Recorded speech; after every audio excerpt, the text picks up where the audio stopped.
नमस्कार साथियों, स्वागत है आप सभी का आपके अपने YouTube channel wifi super study पर। आज हम लोग फिजिक्स का पार्ट 4 डिस्कस करने वाले हैं, जिसमें हम आज फिजिक्स फर्स्ट पार्ट के गुरुत्वाकर्षण ग्रेविटेशनल वाला जो पार्ट है उसके कुछ मोस्ट इम्पॉर्टेंट क्वेश्चन डिस्कस करने वाले हैं, जो कि आपके एयरफोर्स, कोस्ट गार्ड, नाविक, जीडी, डीबी सभी के लिए इम्पॉर्टेंट होंगे। तो अगर आप हमारे चैनल पर नए हैं तो चैनल को सब्सक्राइब कर लें तथा ज़्यादा से ज़्यादा संख्या में शेयर करें और लाइक करें, जिससे इस तरीके की वीडियो मैं कंटिन्यू बनाता रहूं। तो चलिए बिना देरी क्लास को स्टार्ट करते हैं। पहला क्वेश्चन आप सभी की स्क्रीन पर देखिए। थोड़ा सा मतलब एग्जाम्पल का क्वेश्चन था, लेकिन अच्छा लगा मुझे, इसलिए मैंने ले लिया। दे रखा है, यदि चंद्रमा की त्रिज्या पृथ्वी की त्रिज्या की 1/4 है तथा इसका द्रव्यमान पृथ्वी के द्रव्यमान का 1/80 है, तो चंद्रमा की सतह पर गुरुत्वीय त्वरण का मान क्या होगा? ये आपको आंसर करना है। तो सभी लोग इसको सॉल्व करें। थोड़ा सा टाइम मैं आप लोगों को देता हूँ, सॉल्व करके इसका आंसर करने की कोशिश करें। इसका आंसर क्या होगा? G/6 होगा, G/5 होगा, G/2 होगा या केवल G होगा? कोशिश करें सभी लोग इसका आंसर करने क्या होगा। तो चलिए, आशा करता हूँ कि सबने इसका आंसर कर लिया होगा, क्योंकि ज़्यादा टफ नहीं है। देखते हैं कैसे। देखिए, आप सभी को पता है गुरुत्वीय त्वरण का जो सूत्र होता है वो क्या होता है? स्मॉल g बराबर कैपिटल G me/r²। जब यही हम ये पृथ्वी के लिए है, ये वाला आपका पूरा किसके लिए है? पृथ्वी के लिए, ये वाला है ना। तो अगर हम बात करें चंद्रमा पर, तो G डैश बराबर क्या हो जाएगा? Gmm/rm²। अब इनका अगर मैं डिवाइडेशन करूं, इसको समीकरण मान लेते हैं आप 2 और इसको समीकरण 1 मान लें आप। तो 2 को अगर 1 से डिवाइड किया जाएगा तो क्या आएगा? G'/G बराबर, देखिए ये सब G से G कैंसिल आउट कर जाएगा, ये जो G है और ये G कैंसिल आउट हो जाएगा, तो ये ऊपर रहेगा तो m/rm हो जाएगा, RM²। और ये देखिए ये me आपका नीचे आ जाएगा, re ऊपर चला जाएगा। तो ये देखिए मैंने कर दिया। अब देखिए सवाल पे आते हैं। तो सवाल पे क्या दे रखा है? जो उसकी त्रिज्या है पृथ्वी की त्रिज्या की 1/4 है तथा द्रव्यमान का 1/80 भाग है। तो ये देखिए यहाँ पर मैंने क्या किया, जो एम ई है, वो जो है वो आपका me/80 कर दिया, क्योंकि 1/80 भाग है। उसी तरीके से आज जो RM है आपका, वो RE/4, तो 4 ऊपर चला जाएगा, क्योंकि 3 पद बन जाएंगे यहाँ पर, है ना। तो ये ऊपर गया तो क्या हो जाएगा? अब देखिए एमी से एमी कैंसिल आउट कर जाएगा, ये एमी से एमी कैंसिल आउट हो गया, इधर आरी से आरी कैंसिल आउट हो गया, तो 1/80 इधर बचा, और ये 4 का वर्ग क्या हो जाएगा? 16 हो जाएगा आपका। 4 का वर्ग क्या हो जाएगा यहाँ पर? 16, 16×5 = 80। तो G डैश बराबर क्या हो जाएगा? G/5 आपका राइट आंसर हो जाएगा। क्या हो जाएगा? G/5 आपका राइट आंसर हो जाएगा। तो यहाँ पर कहाँ पर G/5 है? बी नंबर आपका राइट आंसर हो जाएगा। चलिए नेक्स्ट क्वेश्चन पर चलते हैं। देखिए अगला क्वेश्चन है, यदि पृथ्वी की त्रिज्या 1.5% कम हो जाए, द्रव्यमान परिवर्तित ना हो, तो गुरुत्वीय त्वरण का मान किस प्रकार परिवर्तित होगा? 3%, 4%, 5% या फिर 2.5%? ये आपको आंसर करना है इस पे। तो आंसर करें सभी लोग। अगर आप लोग कहेंगे तो मैं इसके थोड़े से स्टार्टिंग में थोड़ा सा इसको ब्रीफ कर दिया करूँगा पूरे पार्ट को। जैसे ये गुरुत्वाकर्षण है तो इसमें न्यूटन का लॉ हो गया, ग्रेविटेशनल विभव हो गया, ये सारी चीज़ें जो हैं मैं इनको ब्रीफ कर दिया करूँगा। अगर आप लोग चाहेंगे तो कमेंट बॉक्स में कमेंट जरूर करें अपना स्कोर। तो आशा करता हूँ कि इस सवाल को भी आपने कर लिया होगा। इस सवाल को करने के लिए मात्र 2 मिनट से ज़्यादा नहीं लगते और कम।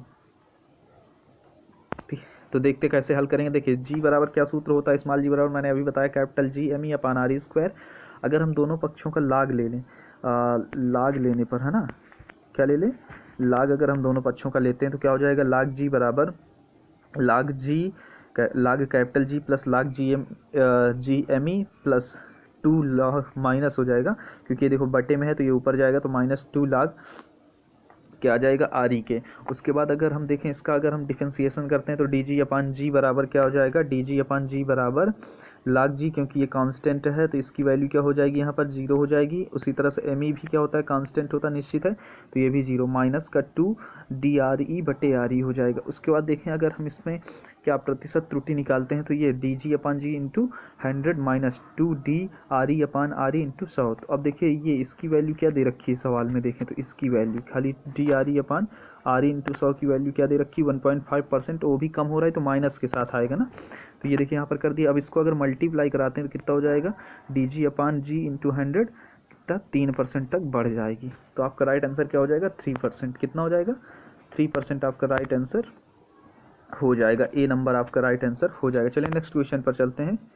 देखिए अगला क्वेश्चन आप सभी की स्क्रीन पर है। यदि किसी ग्रह का आर त्रिज्या की एक कक्षा में परिक्रमण काल टी है तो 4r त्रिज्या की कक्षा में इसका परिक्रमण काल क्या होगा, 2t होगा, 2√t होगा, या 4t होगा, या फिर 8t होगा। आंसर करना आप सभी लोगों को इसमें। किसी ग्रह का r त्रिज्या की एक कक्षा में परिक्रमण काल कैपिटल T है तो 4r त्रिज्या की कक्षा में इसका परिक्रमण काल क्या होगा, ये आपको बताना है। तो चलिए आशा कर हल करने के लिए मैं आपको थोड़ा सा इसको टाइम देता हूँ। काफ़ी सिंपल सा क्वेश्चन, अगर आपने केपलर का गति संबंधी नियम पढ़ा होगा तो आप आसानी से इसको कर सकते हैं। सॉरी, तो आप आसानी से इसे कर सकते हैं। चलिए देखिए इसे कैसे करते हैं। देखिए सूत्र आप लोगों ने पढ़ा है, जो उसका परिक्रमण काल का वर्ग होता है वो उसकी त्रिज्या के क्यूब के बराबर होता है। तो यहाँ पर देखें तो T square proportional R cube हो जाएगा। अगर टी1 स्क्वायर की बात करूँ तो 4r, यहाँ पे त्रिज्या हम क्या कर रहे हैं 4 गुना कर रहे हैं, तो 4r का वर्ग हो जाएगा। तो टी1 स्क्वायर बराबर अगर देखें तो 4 चौक 16 64, 64 किसका होता है 64 किसका वर्ग होता है 8 का, तो यहाँ पे 8 हो जाएगा। उसके बाद ये आर क्यूब किसके बराबर है टी स्क्वायर के, तो यहाँ पर अगर टी स्क्वायर रख देंगे तो स्क्वायर से स्क्वायर कैंसिल आउट हो जाएगा। तो टी1 बराबर 8t के आ जाएगा। टी1 बराबर किसके आ जाएगा आपका, टी1 बराबर किसके हो जाएगा, टी1 बराबर हो जाएगा आपका 8t, आपका राइट आंसर हो जाएगा। चलिए नेक्स्ट क्वेश्चन पर चलते हैं। देखिए अगला क्वेश्चन है, चंद्रमा पर एक उपग्रह जिसका द्रव्यमान पृथ्वी के द्रव्यमान का 6 गुना तथा अर्धव्यास 2 गुना है का पलायन वेग क्या होगा। इसमें आपको एस्केप वेलोसिटी जो कि पृथ्वी की सतह पर कितना होता है, आप लोग कमेंट बॉक्स में ज़रूर कमेंट करें। इसका आंसर करने की कोशिश करें सभी लोग। काफ़ी अच्छे क्वेश्चन है, अच्छे लेवल के। अगर ज़्यादा टफ पेपर होगा रैली वाला तो आपका इतना से ज़्यादा नहीं बढ़ाएगा। तो इसका आंसर करने की कोशिश करें। चंद्रमा पर एक ग्रह जिसका द्रव्यमान पृथ्वी के द्रव्यमान का 6 गुना तथा अर्धव्यास 2 गुना है का पलायन वेग क्या होगा। आप सभी लोगों को पता है वी बराबर क्या होता है, √2 स्मॉल जी आर ई होता है ना। उसके अकॉर्डिंग अगर आप जी की वैल्यू वहाँ पर पुट करेंगे तो GME अपान R E square, R E से एक आर ई कैंसिल हो जाएगा, है ना। यहाँ पे मैं थोड़ा सा लिखे दे रहा हूँ सूत्र कैसे बनाते हैं। तो देखिए वी बराबर क्या हो जाएगा आपका सूत्र, √2 जी, थोड़ा सा इसे समझिए, यहाँ पे मैंने हल किया वैसे देख लीजिए। वी बराबर क्या है आपका सूत्र, √2 GME अपान आर ई, उसी से अकॉर्डिंग मैंने बनाया है। यहाँ पे 2g आपका क्या हो जाएगा कांस्टेंट हो जाए तो वी प्रोपोर्शनल एम ई अपान आर ई हो जाएगा। ये वी प्रोपोर्शनल एम ई अपान आर ई। उसी तरीके से VM बराबर यानी कि मून के लिए क्या हो जाएगा, उस प्लानट के लिए √MM अपान RM। अब इनको अगर हम डिवाइड करें तो VM अपान वी बराबर M, ये यहाँ पर देख लीजिए। इसको जब सॉल्व कर लीजिएगा आप तो देखिएगा इसी तरीके से सॉल्व हो क्या आएगा, तो ME RE ये हो जाएगा। उसके बाद अब देखिए सवाल पे क्या कह रहा है कि इसका जो द्रव्यमान है वो 6 गुना है पृथ्वी के द्रव्यमान का, तो 6 ME लिख सकते हैं, और जो त्रिज्या है वो कितनी है 2 गुना है, तो यहाँ पे 2 RE लिख सकते हैं। अब देखिए ME से ME कैंसिल आउट कर जाएगा, RE से RE कैंसिल आउट हो जाएगा आपका। तो यहाँ पर क्या आंसर बचेगा, √2 × 6, √3 बचेगा। तो VM अपान VE बराबर कितना √3 के बचेगा। तो VM की वैल्यू क्या आ जाएगी √3 VE आपका राइट आंसर हो जाएगा, √3 VE। ए नंबर आपका राइट आंसर हो जाएगा। चलिए नेक्स्ट क्वेश्चन पर चलते हैं। देखिए अगले क्वेश्चन है, यदि पृथ्वी अचानक सिकुड़ कर इसकी त्रिज्या वर्तमान त्रिज्या की आधी रह जाए तो गुरुत्वीय त्वरण की वैल्यू क्या होगी। अगर अभी मैंने आपको इतना सूत्र बता दिया उसके बावजूद अगर आप नहीं कर पाते, इसको करने पर मात्र 15 सेकेंड का टाइम लगने वाला है। क्या होगा, जल्दी से जल्द आप लोग आंसर करें इसका। सॉरी, इसमें मात्र 15 सेकेंड लगने वाला है, आपको 15 सेकेंड से ज़्यादा टाइम नहीं देना चाहिए। तो देखिए यहाँ पर क्या होगा, इसका राइट आंसर देख लेते हैं। यदि देखिए स्मॉल जी प्रोपोर्शनल किस पे 1/r² के होगा, RE की वैल्यू कितनी कर दी जा रही है यहाँ पर, ये r' कर लेते हैं अगर, तो RE/2 कर दें अगर, तो G' बराबर कितना हो जाएगा। यहाँ पर जब वैल्यू पुट करेंगे तो RE²/4 3 पद बनेंगे, ये ऊपर चला जाएगा तो 4/RE² हो जाएगा। RE² 1/RE² किसकी जी की वैल्यू, तो G' बराबर क्या आ जाएगा आपका 4G, आपका राइट आंसर हो जाएगा। अगर समझ में नहीं आ रहा तो बताएं। देखिए एक बार फिर से देख लीजिए, जी प्रोपोर्शनल किसके 1/RE², क्योंकि जी का सूत्र अभी मैंने बताया GME अपान RE² होता है। तो जी कैपिटल जी जो होता है और एम ई की वैल्यू फिक्स होती है, तो उसको अगर प्रोपोर्शनल पे ला दें तो इस तरीके से ये प्रोपोर्शनल पे निकल आएगा। उसके बाद देखिए आर ई डैश बराबर, यानी कि त्रिज्या कितने के लिए कह रहा है कि आधी कर दी जाए, तो आर ई बटे 2 कर दी जाए। तो जी डैश बराबर 1, जी डैश प्रोपोर्शनल 1 अपान आर ई बटे 2 का होल स्क्वायर, तो आर ई स्क्वायर बटे 4, 4 ऊपर चला जाएगा तो 4 बटे are E square, 1 upon R E square जी की वैल्यू है। तो यहाँ पर जी डैश बराबर क्या आ जाएगा आपका 4G, आपका राइट आंसर हो जाएगा 4G, आपका राइट आंसर हो जाएगा। चलिए नेक्स्ट क्वेश्चन पर चलते हैं। देखिए अगला क्वेश्चन है, पृथ्वी की सतह से पलायन वेग वी है, एक ग्रह जिसको त्रिज्या व द्रव्यमान पृथ्वी की संगत राशियों के 3 गुने हैं की सतह में पलायन वेग क्या होगा। तो इसका भी आंसर करने की कोशिश करें, काफ़ी अच्छा क्वेश्चन है।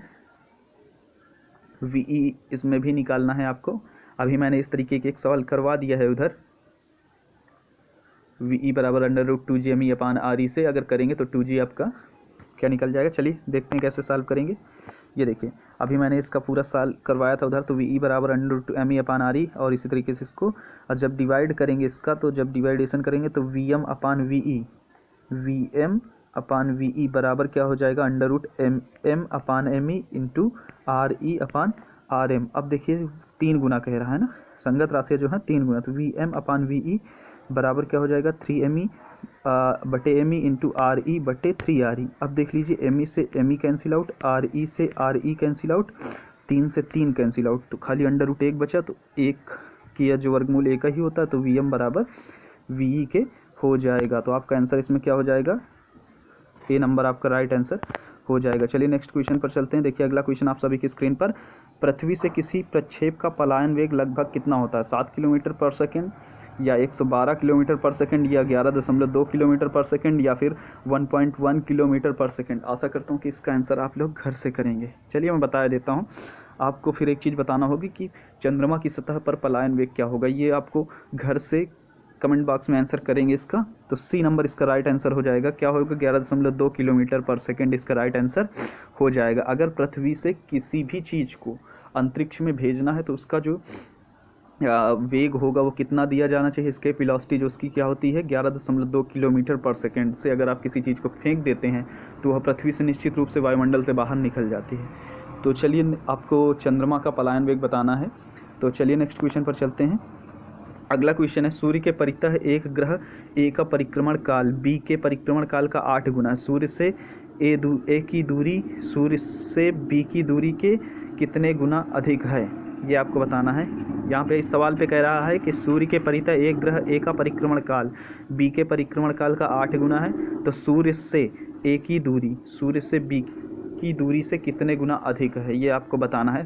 तो चलिए अगर आप अभी मैंने बताया कैपलर का अगर आप लोगों ने फार्मूला पढ़ा होगा तो आप आसानी से इसे कर सकते हैं, उपग्रहों की गति संबंधी जो तीसरा लॉ है।